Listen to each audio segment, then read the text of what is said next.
বলো এখান থেকে মানে আমাদের ইসলামপুর থেকে শিলিগুড়ি যাইতে 1 ঘন্টা সময় লাগে, ঠিক আছে? তো আমাদের ইসলামপুর থেকে 15 জন প্যাসেঞ্জার উঠলো বাসটার মধ্যে। বাসটা নামলো রামগঞ্জে। রামগঞ্জ থেকে ধরো 5 জন নেমে গেল 15 জনের থেকে, 10 জন থাকলো। ওখান থেকে 6 জন উঠলো রামগঞ্জ থেকে। আগে গেল চোপড়া। চোপড়াতে ওখানে 3 জন নেমে গেল, ঠিক আছে? কিছু দূর আগে গেল, কিছু দূর আগে গিয়ে মানে কালাগজে। বুঝলাম না। রামগঞ্জে 10 জন থাকলো। হ্যাঁ, তারপর রামগঞ্জ থেকে আবার 5 জন উঠলো আবার 5 জন উঠলো। হ্যাঁ। রামগঞ্জ থেকে। চোপড়ায় গিয়ে হুম। 3 জন উঠলো। আবার 3 জন উঠলো। হ্যাঁ, হুম। আর 5 জন নেমে গেল 5 জন কোথায় নামলো? চোপড়াতে। চোপড়াতে আবার 5 জন নামে গেল। হ্যাঁ, নতুন 3 জন উঠলো, 5 জন নামলো। হুম।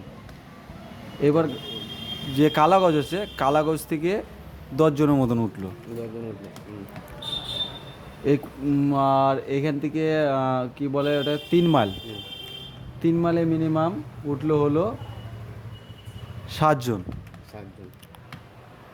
তো এইখান থেকে যদি আমার বাসটা নিয়ে যদি শিলিগুড়ি যেতে 1 ঘন্টা সময় লাগে, তাহলে ওইখান থেকে আসার সময় 60 মিনিট সময় কেমন লাগলো?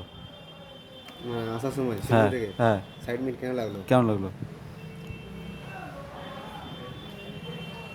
কেন লাগলো বলতে গেলে